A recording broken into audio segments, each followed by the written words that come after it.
الحمد لله الذي أنزل على عبده الكتاب ولم يجعل له عوجا قيما لينذر بأسا شديدا من لدنه ويبشر المؤمنين الذين يعملون الصالحات أن لهم أجرا حسنا ماكثين فيه أبدا وينذر الذين قالوا اتخذ الله ولدا ما لهم به من علم ولا لآبائهم كبرت كلمة تخرج من أفواههم إن يقولون إلا كذبا فلعلك باخع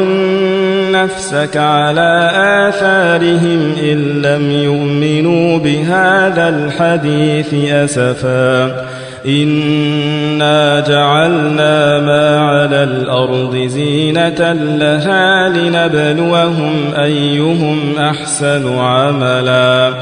وإنا لجاعلون ما عليها صعيدا جرزا أم حسبت أن أصحاب الكهف والرقيم كانوا من آياتنا عجبا إذ أوى الفتية إلى الكهف فقالوا ربنا آتنا من لدنك رحمة وهيئ لنا من أمرنا رشدا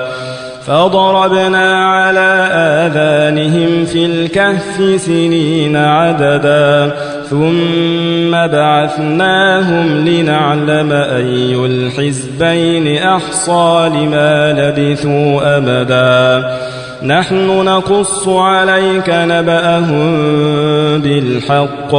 إنهم فتية آمنوا بربهم وزدناهم هدى وربطنا على قلوبهم إذ قاموا فقالوا ربنا رب السماوات والأرض لن ندعو من دونه إلها لقد قلنا إذا شططا هؤلاء قومنا اتخذوا من دونه آلهة لولا يأتون عليهم بسلطان بين فمن أظلم ممن افترى على الله كذبا وإذ اعتزلتموهم وما يعبدون إلا الله فأووا إلى الكهف ينشر لكم ربكم من رحمته ويهيئ لكم من أمركم مرفقا وترى الشمس إذا طلعت تزاور عن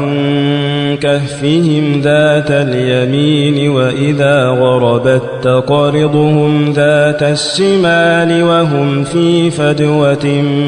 منه ذلك من آيات الله من يهد الله فهو المهتد ومن يضلل فلن تجد له وليا مرشدا وتحسبهم أيقاظا وهم رقود ونقلبهم ذات اليمين وذات الشمال وكلبهم باسط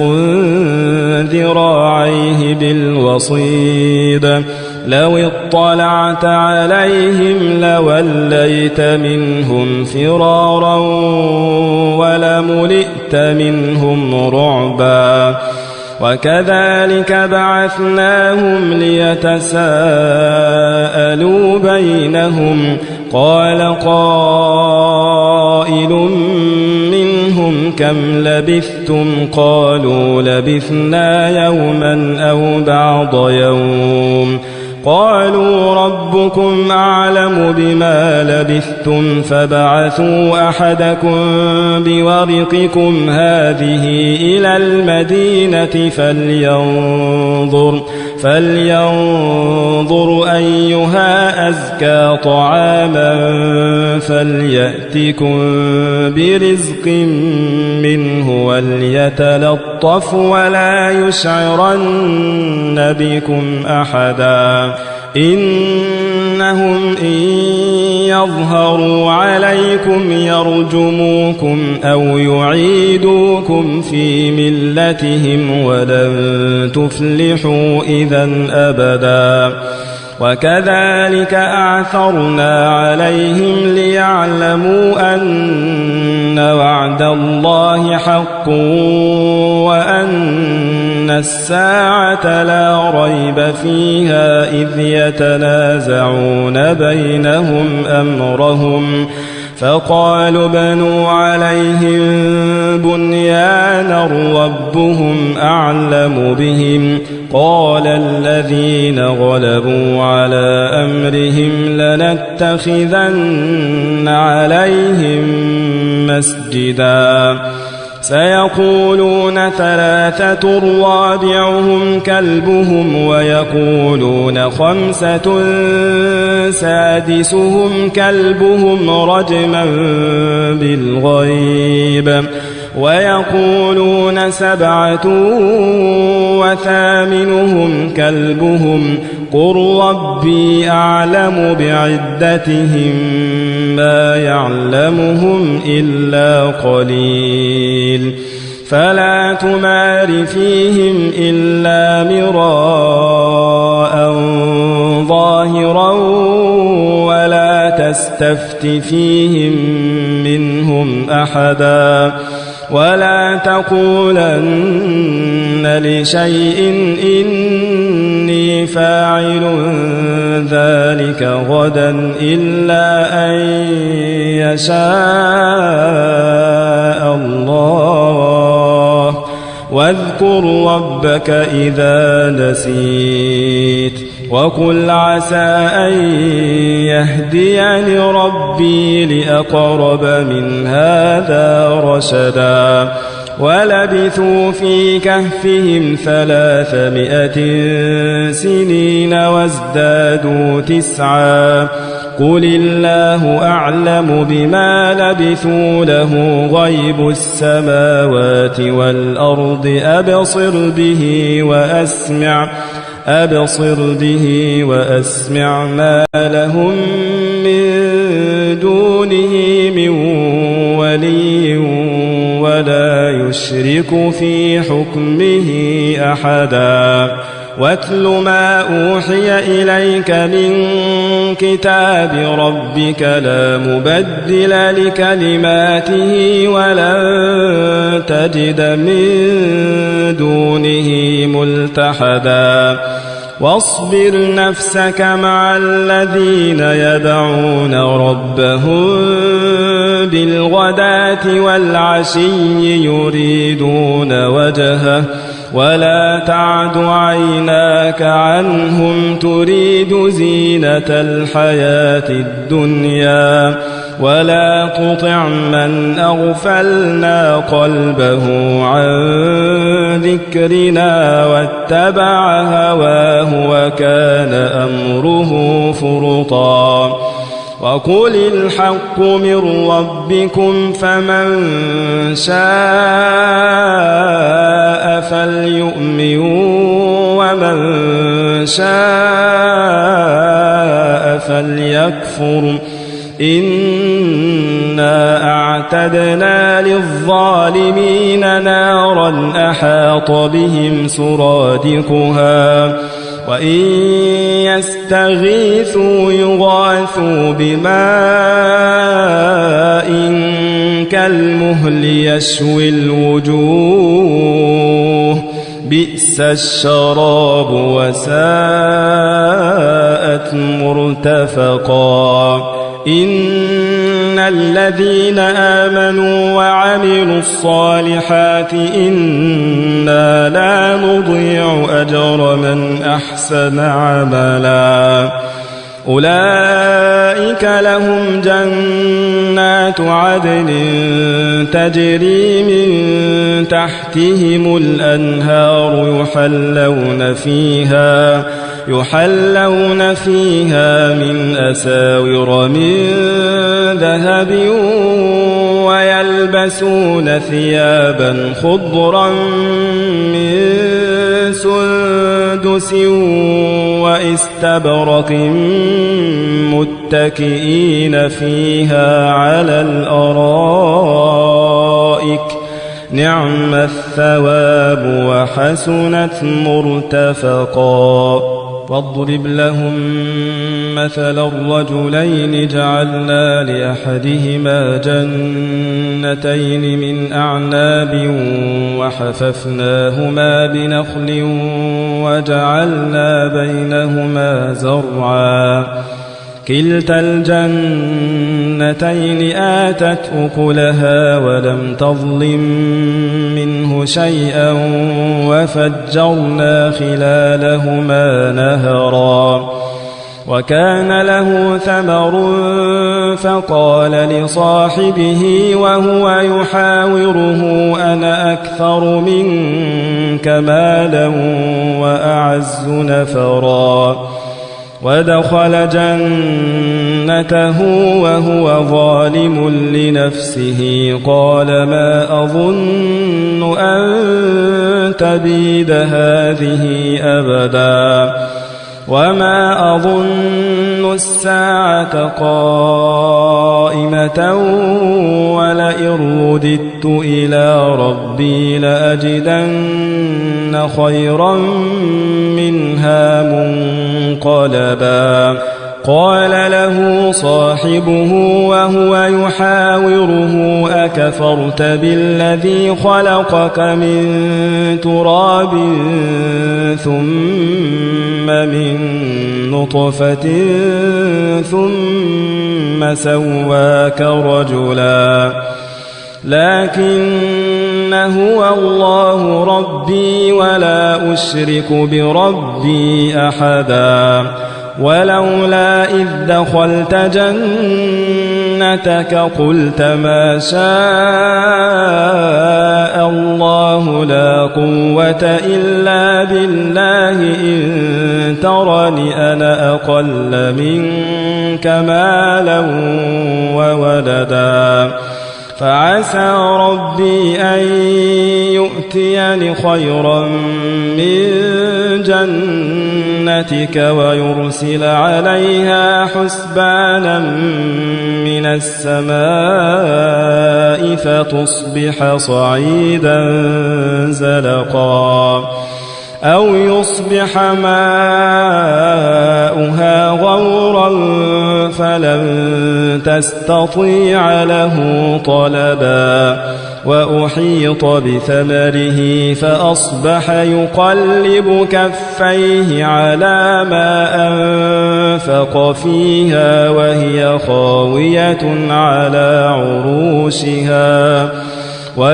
خاوية على عروشها ويقول يا ليتني لم أشرك بربي أحدا ولم تكن له فئة ينصرونه من دون الله وما كان منتصرا هنالك الولاية لله الحق هو خير ثوابا وخير عقبا واضرب لهم مثل الحياة الدنيا كماء إن أنزلناه من السماء فاختلط به نبات الأرض فأصبح هشيما تذروه الرياح وكان الله على كل شيء مقتدرا المال والبنون زينة الحياة الدنيا والباقيات الصالحات خير عند ربك ثوابا وخير أملا ويوم نسير الجبال وترى الأرض بارزة وحشرناهم فلم نغادر منهم أحدا وعرضوا على ربك صفا لقد جئتمونا كما خلقناكم أول مرة بل زعمتم أن لن نجعل لكم موعدا ووضع الكتاب فترى المجرمين مشفقين مما فيه ويقولون يا ويلتنا ما لهذا الكتاب لا يغادر صغيرة ولا كبيرة إلا أحصاها ووجدوا ما عملوا حاضرا ولا يظلم ربك أحدا وإذ قلنا للملائكة اسجدوا لآدم فسجدوا إلا إبليس كان من الجن ففسق عن أمر ربه أفتتخذونه وذريته أولياء من دوني وهم لكم عدو بئس للظالمين بدلا ما أشهدتهم خلق السماوات والأرض ولا خلق أنفسهم وما كنت متخذ المضلين عضدا ويوم يقول نادوا شركائي الذين زعمتم فدعوهم فلم يستجيبوا لهم وجعلنا بينهم موبقا ورأى المجرمون النار فظنوا أنهم مواقعوها ولم يجدوا عنها مصرفا ولقد صرفنا في هذا القرآن للناس من كل مثل وكان الإنسان أكثر شيء جدلا وما منع الناس أن يؤمنوا إذ جاءهم الهدى ويستغفروا ربهم إلا أن تأتيهم سنة الأولين أو يأتيهم العذاب قبلا وما نرسل المرسلين إلا مبشرين ومنذرين ويجادل الذين كفروا بالباطل ليدحضوا به الحق واتخذوا آياتي وما أنذروا هزوا ومن أظلم ممن ذكر بآيات ربه فأعرض عنها ونسي ما قدمت يداه إنا جعلنا على قلوبهم أكنة أن يفقهوه وفي آذانهم وقرا وإن تدعهم إلى الهدى فلن يهتدوا إذن أبدا وربك الغفور ذو الرحمة لو يؤاخذهم بما كسبوا لعجل لهم العذاب بل لهم موعد لن يجدوا من دونه موئلا وتلك القرى أهلكناهم لما ظلموا وجعلنا لمهلكهم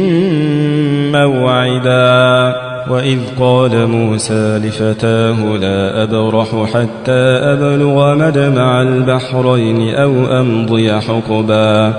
فلما بلغا مجمع بينهما نسيا حوتهما فاتخذ سبيله في البحر سربا فلما جاوزا قال لفتاه آتنا غداءنا لقد لقينا من سفرنا هذا نصبا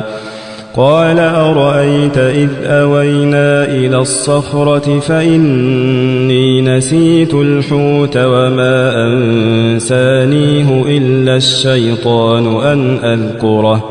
واتخذ سبيله في البحر عجبا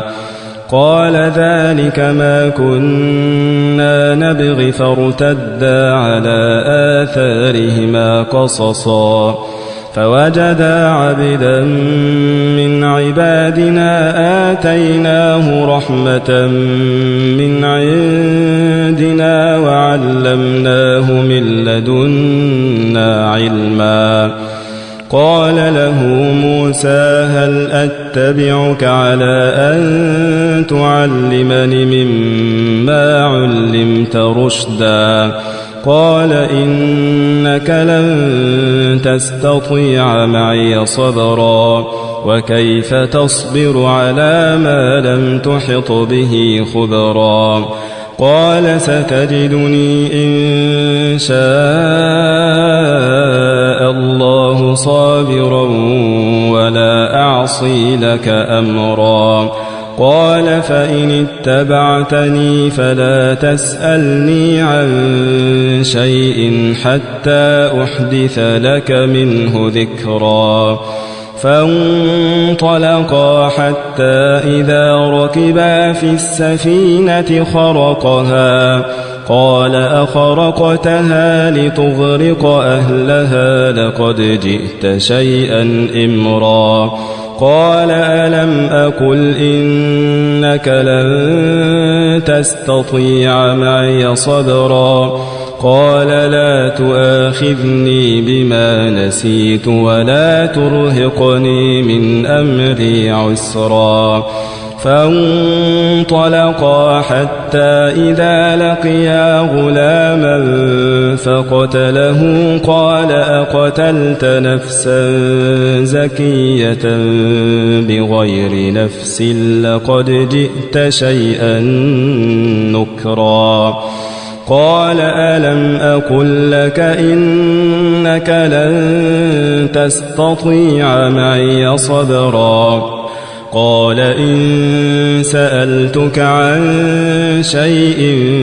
بعدها فلا تصاحبني قد بلغت من لدني عذرا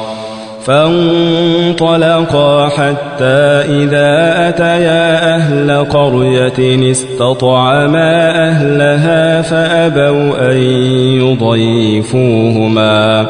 فأبوا أن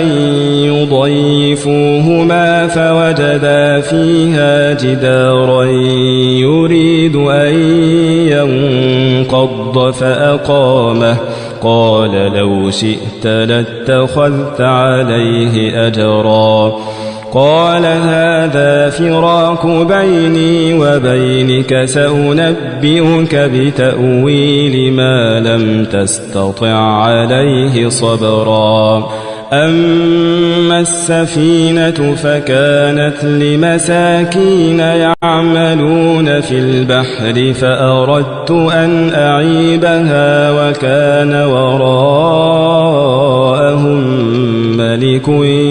يأخذ كل سفينة غصبا وأما الغلام فكان أبواه مؤمنين فخشينا أن يرهقهما طغيانا وكفرا فأردنا أن يبدلهما ربهما خيرا منه زكاة وأقرب رحما وأما الجدار فكان لغلامين يتيمين في المدينة وكان تحته كنز لهما وكان أبوهما صالحا وكان أبوهما صالحا فأراد ربك أن يبلغا أشدهما ويستخرجا كنزهما رحمة من ربك وما فعلته عن أمري ذلك تأويل ما لم تسطع عليه صبرا ويسألونك عن ذي القرنين قل سأتلو عليكم منه ذكرا إنا مكنا له في الأرض وآتيناه من كل شيء سببا فأتبع سببا حتى إذا بلغ مغرب الشمس وجدها تغرب في عين حمئة ووجد عندها قوما قلنا يا ذا القرنين إما أن تعذب وإما أن تتخذ فيهم حسنا قال أما من ظلم فسوف نعذبه ثم يرد إلى ربه فيعذبه عذابا نكرا وأما من آمن وعمل صالحا فله جزاء الحسنى وسنقول له من أمرنا يسرا ثم أتبع سببا حتى إذا بلغ مطلع الشمس وجدها تطلع على قوم لم نجعل لهم من دونها سترا كذلك وقد أحطنا بما لديه خبرا ثم أتبع سببا حتى إذا بلغ بين السدين وجد من دونهما قوما لا يكادون يفقهون قولا قالوا يا ذا القرنين إن يأجوج ومأجوج مفسدون في الأرض فهل نجعل لك خرجا على أن تجعل بيننا وبينهم سدا قال ما مكني فيه ربي خير فأعينوني بقوة أجعل بينكم وبينهم ردما آتوني زبر الحديد حتى إذا ساوى بين الصدفين قال انفخوا حتى إذا جعله نارا قال آتوني أفرغ عليه قطرا فما استطاعوا أن يظهروه وما استطاعوا له نقبا قال هذا رحمة من ربي فإذا جاء وعد ربي جعله دكاء وكان وعد ربي حقا وتركنا بعضهم يومئذ يموج في بعض ونفخ في الصور فجمعناهم جمعا وعرضنا جهنم يومئذ للكافرين عرضا الذين كانت أعينهم في غطاء عن ذكري وكانوا لا يستطيعون سمعا أفحسب الذين كفروا أن يتخذوا عبادي من دوني أولياء إنا أعتدنا جهنم للكافرين نزلا قل هل ننبئكم بالأخسرين أعمالا الذين ضل سعيهم في الحياة الدنيا وهم يحسبون أنهم يحسنون صنعا أولئك الذين كفروا بآيات ربهم ولقائه فحبطت أعمالهم فلا نقيم لهم يوم القيامة وزنا ذلك جزاؤهم جهنم بما كفروا واتخذوا آياتي ورسلي هزوا إن الذين آمنوا وعملوا الصالحات كانت لهم جنات الفردوس نزلا خالدين فيها لا يبغون عنها حولا قل لو كان البحر مدادا لكلمات ربي لنفد البحر قبل أن تنفد كلمات ربي ولو جئنا بمثله مددا قل